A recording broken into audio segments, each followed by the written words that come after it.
Back, it is Mutt Monday. We have Chris and Malachi with us today, and y'all brought Heath with us. Okay, tell us about this sweet boy, because you were talking during the break. This isn't how it usually is in the kennel. No, Heath is a bit active, but he needs a home. He's one of our longest residents at the shelter, and it's time for him to find his forever home. He's a nice dog. You need to pay some attention to him because he does have a lot of energy, but he's still, as you can see, he's mild-mannered in the right places. He's cuddling on the couch in between you guys. And so what type of home do you guys envision him in? He should be around, maybe a few kids, but somebody, has time for him, because he does have some energy, contrary to what you see at the moment. Yeah. So, but he still is, he's a good dog, Yeah. He's about 2 years old, and he's a mutt.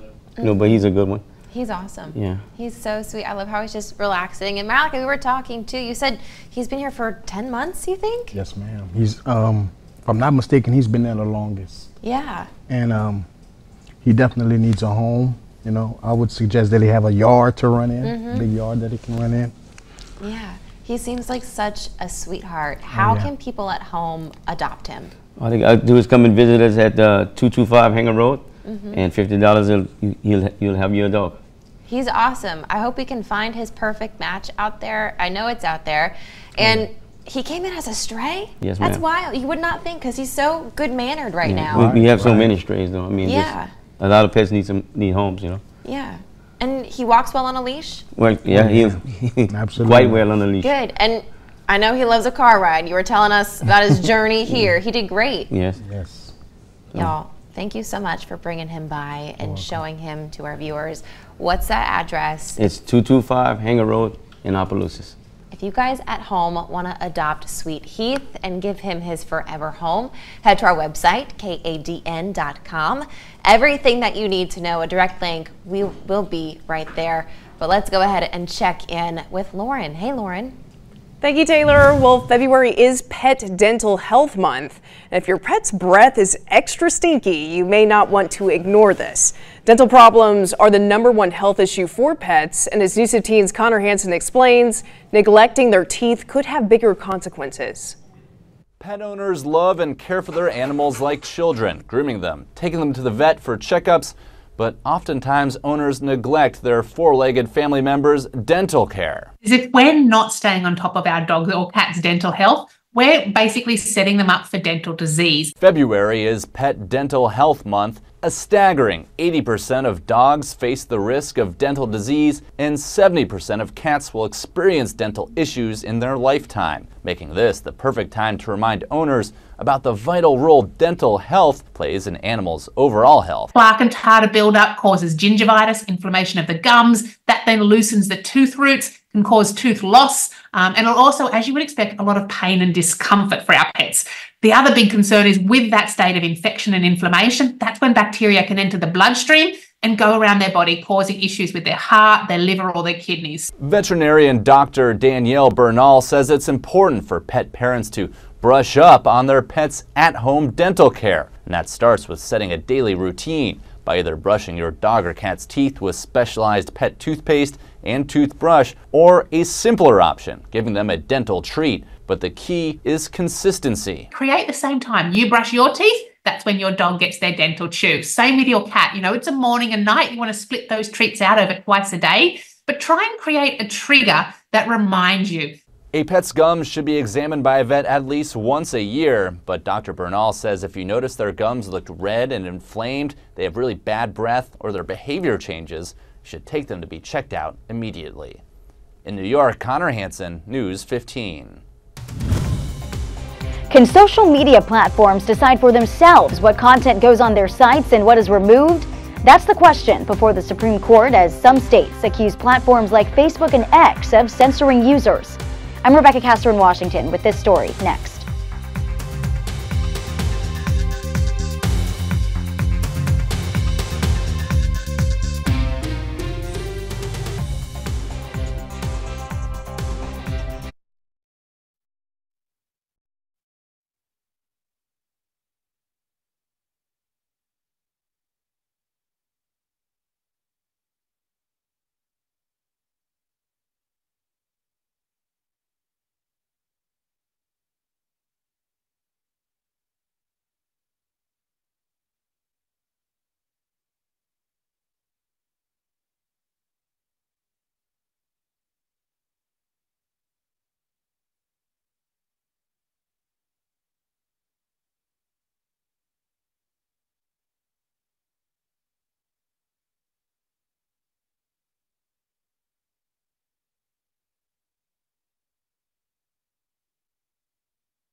You're watching News 15's First at 4.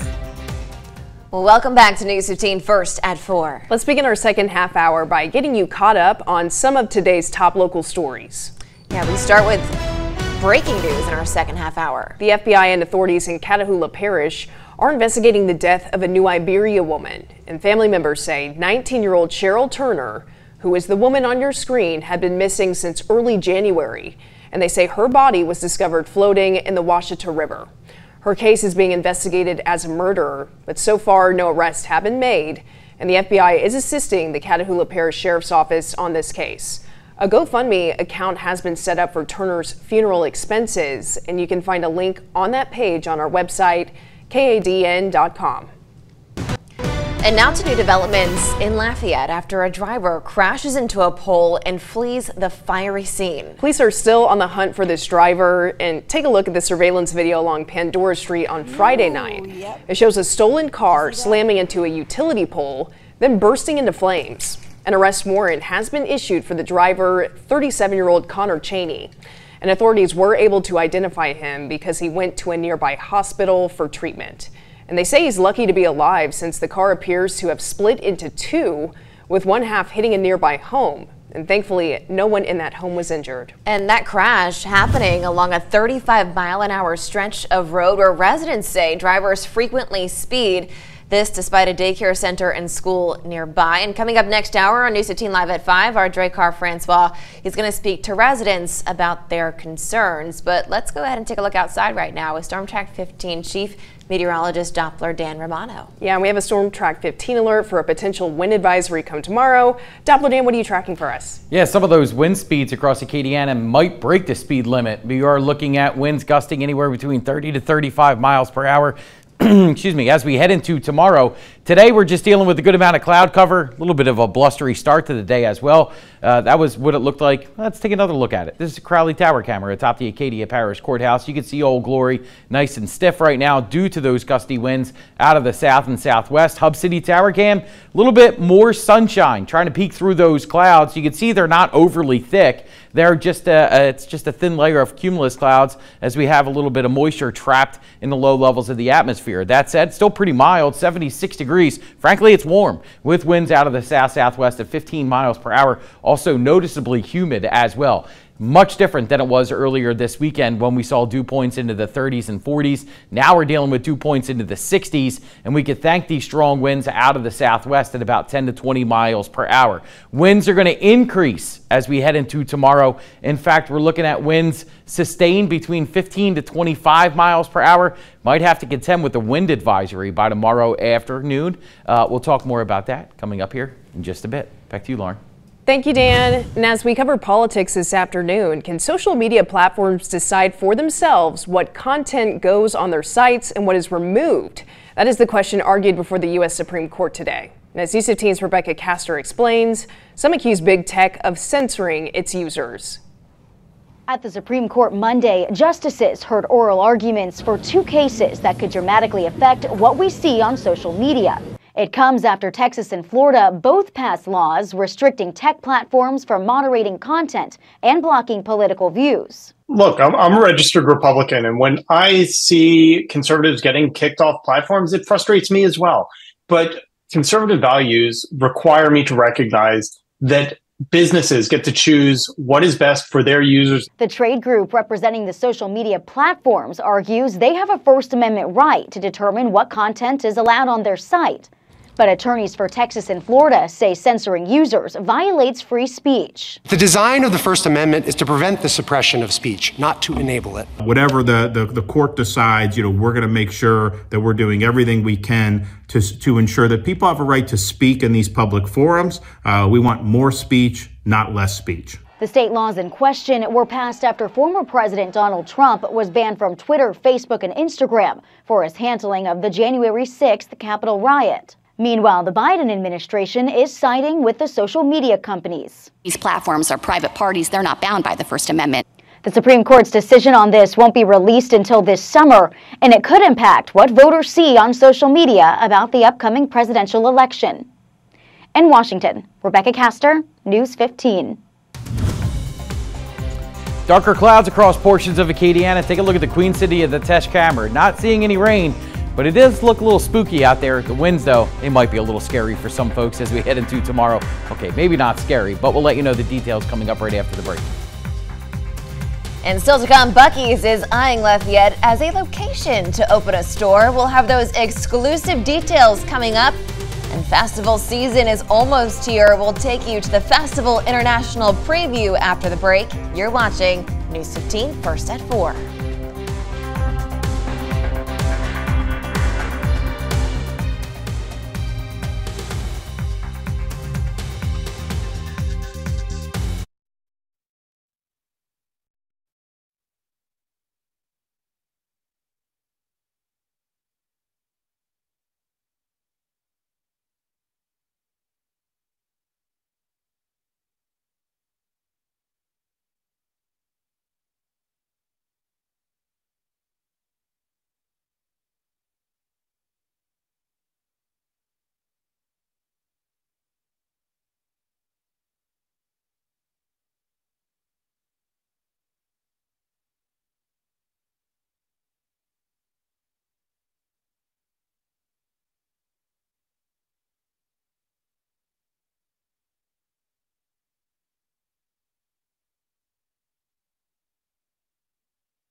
Welcome back as we cover Acadiana this afternoon. The 2024 Festival International de Louisiane is fast approaching. It is, and if you missed last night's lineup and artwork reveal party at Warehouse 535 in Lafayette, here's a look at what you can expect at the festival coming up in April.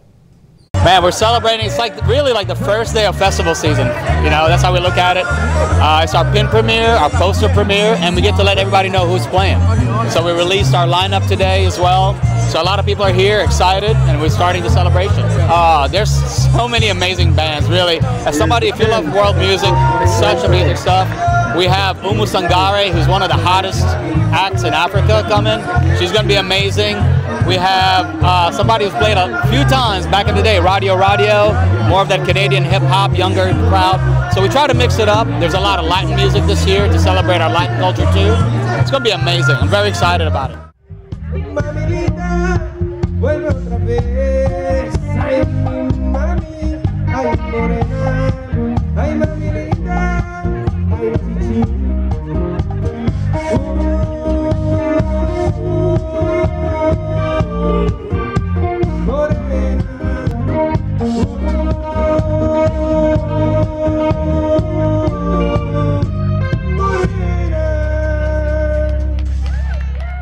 Festival International brings the world to Lafayette, and I think it's such an important part. We get to experience cultures, and it makes us a better city. It makes us know who we are and celebrate our culture more, but you get to see other cultures, so I think it's such an important thing.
And we know festival is just a couple of months away, and we're hoping that weather cooperates. Can we put in a ticket for that now? Yeah, Doppler Dan. We just want to ask you how the weather is going to be in the next couple of days. April 24th to 28th. I'll narrow that one down. Okay. We believe in you. But you know what? The next couple of days, sorry, I didn't mean to cut you off, Lauren, but yeah, the next couple of days we are going to be dealing with some windy conditions. Look, at the same time, it does look like we're dealing with some ominous skies out there, but this is a lot more bark than bite. We are just dealing with some clouds. We're not dealing with any rain. Take a look at the Queen City of the Tesh camera right now. Plenty of cloud cover, but you notice they're really not all that large in terms of height. It's a thin layer of clouds sticking across the region. I'll show you a better perspective of those clouds here in just a second. But first and foremost, 72 degrees right now. Winds out of the south-southwest at 18 miles per hour. Again, I showed this earlier. The winds have kind of stolen the show. Sustained between 10 to 20 miles per hour, mainly out of the south-southwest. In Opelousas, they're gusting to 24 miles per hour. But look at all the heat that we're seeing out west.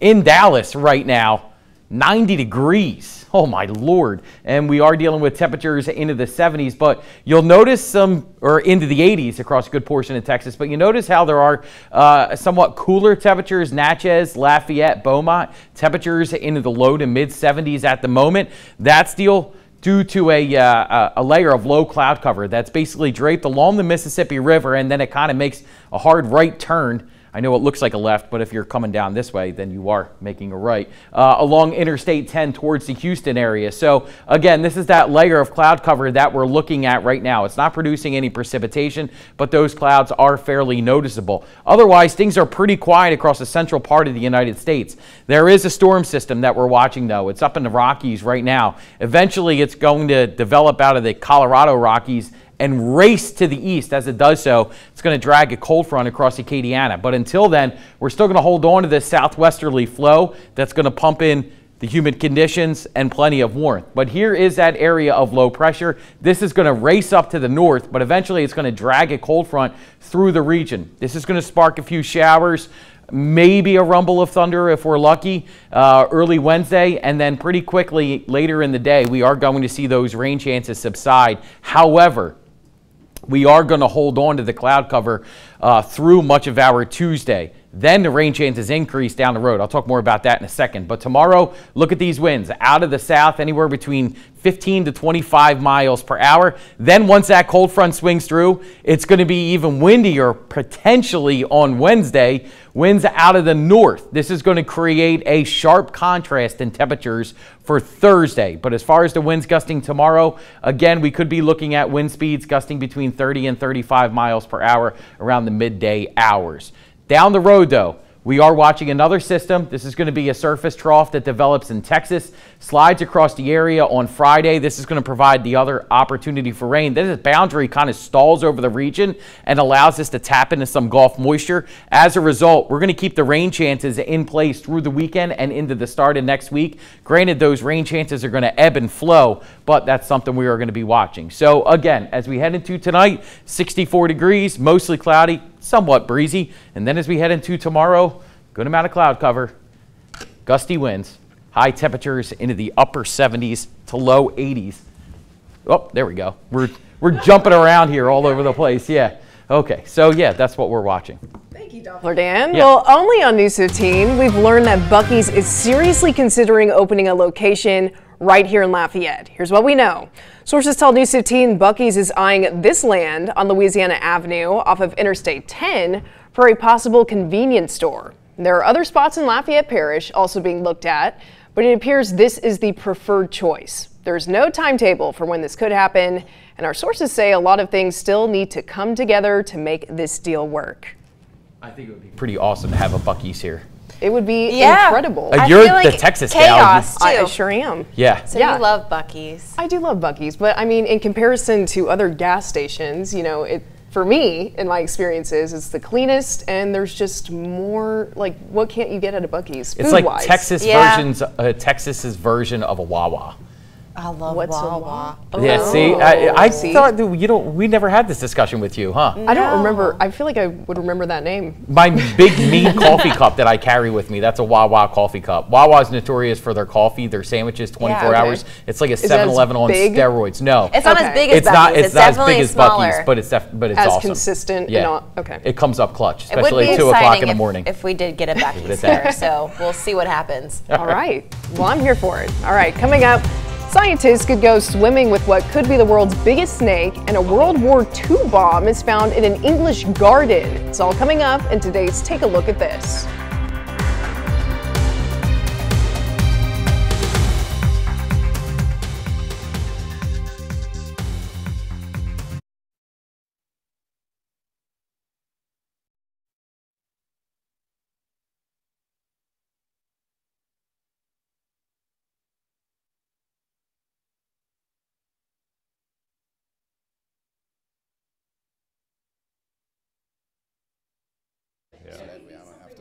Coming in at 4 o'clock in the morning. Oh, good. Yeah, that'd be a priority, I would think, right? So I could. Yeah. Mic check, Jim? Yes, mic check coming up on News 15's Live at 5. Mic check 1, 2.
And we're back, my friends. Well, there's a new story in the world of snakes. As experts say, they have found a brand new species that claims to be the title of the world's biggest. Just like we needed that title to be broken. All right. Also, a big World War II bomb was dug up in the middle of a garden across the pond. Reporter Jeremy Roth has it all in today's Take a Look at This. Not a fan of snakes? Boy, do I have some bad news for you. Scientists say they've discovered a new slithery species in the Amazon rainforest that may take the snake cake as the biggest in the world. A team from the University of Queensland found several of the gargantuan snakes while filming an upcoming TV series in the Ecuadorian Amazon. The team's leader said they encountered a female northern green anaconda that was more than 20 feet long. And scientists say they've heard stories of even larger snake sightings in the region, some up to 25 feet and weighing more than 1,100 pounds. Typically found in or near water in warm parts of South America, anacondas are non-venomous snakes. Somehow that still doesn't make me feel better about any of this. A shocking discovery in southwest England as a massive World War II-era bomb was unearthed in the middle of a residential garden. Officials were quick to declare an emergency, and some 10,000 people were evacuated from the area. As recent as 2021, similar ordnance was discovered in this region, which officials solved by detonating it right on the spot. This time around, disposal experts instead transported the 1,100-pound bomb to the nearby sea for secure detonation.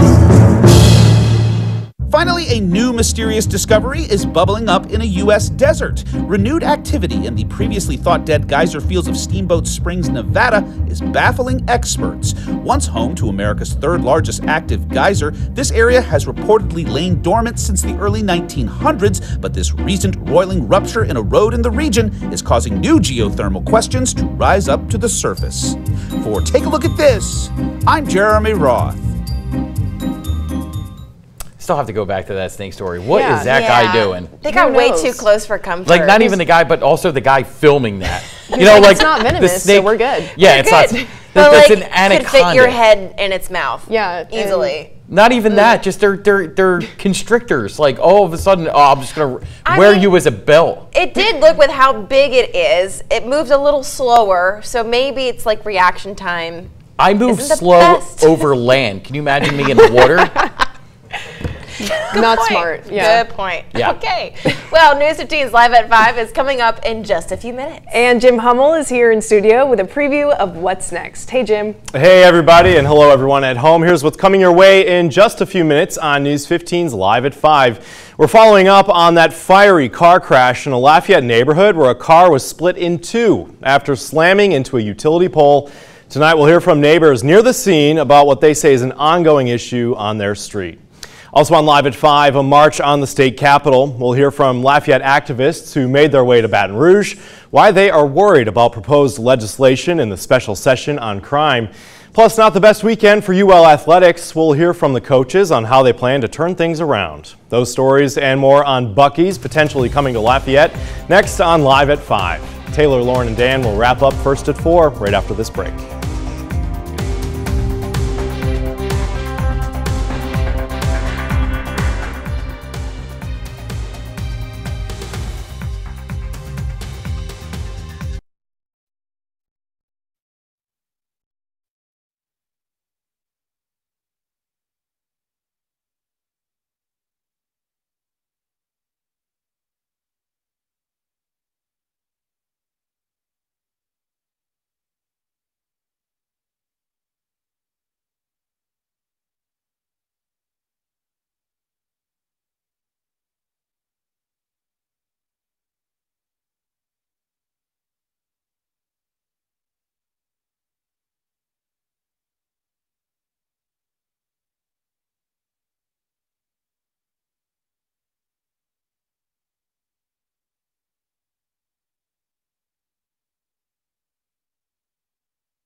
All right, here's another look at your exclusive Storm Track 15 7-day forecast. It will be warm and windy tomorrow, high of 80 degrees.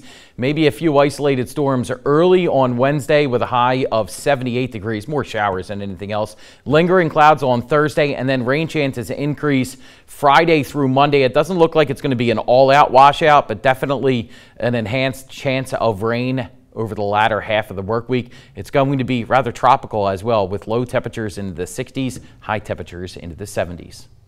All right, thank you, Dan. And before we leave you, Taylor Swift is what's trending this afternoon, but this has nothing to do with Travis Kelce. Rather, it has to do with museum collection. A popular museum in London is looking for one Swiftie superfan to be a museum advisor. London's Victoria and Albert Museum is looking for the ultimate Taylor Swift fan who knows the pop star and fan base like the back of their hand. And the museum says that the role of museum advisor is designed to help curators learn more about their collections, as well as current cultural trends that could help them better understand the future of museum collecting. And the role is part-time and comes with a competitive compensation and incentives. Those interested in applying can do so through the museum's website under current vacancies. Just curious, do they have to be from England? Can they be from the stateside? Dan is a Swiftie. So is Adam Olivier. I like Taylor Swift, but I'm not a stalker. I'm not going to apply for that job. Oh, I thought that's why you were asking. Yeah. Because you went to apply. I don't know if you have to be in the U.S. I'm not sure. We could look it up. It didn't specify. Well, they better figure it out. Shake it out. I feel like we should nominate. Shake it off. Speaking of. Sure, shake that too. Shake it all. Yeah. That's not the word. I know. See, that's why I'm not that big of a Swiftie. By the way, that's Dan's go-to for karaoke. Yeah. Yeah. It was once. So he says. And it was amazing. Again, so he says. That's News 15's First at 4. Live 5 is up next. I'll be there. See ya.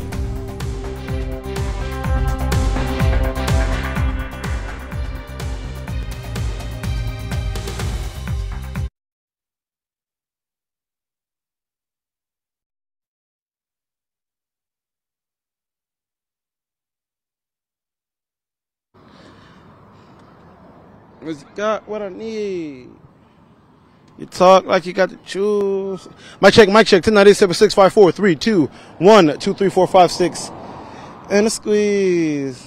It caught me while I was singing Drake. My bad.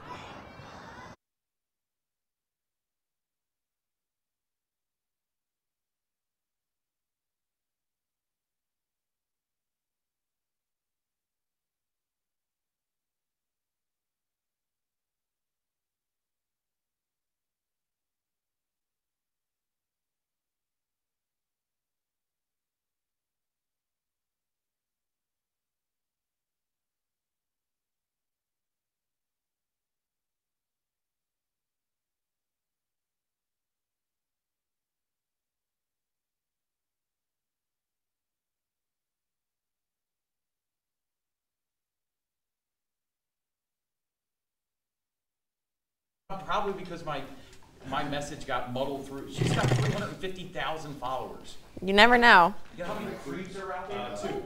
This is true.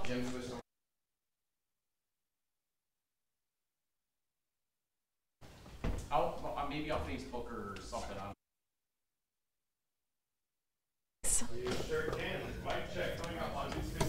Live at 5. Mic check 1 2. Testing 1 2 3. Awesome. Thank you.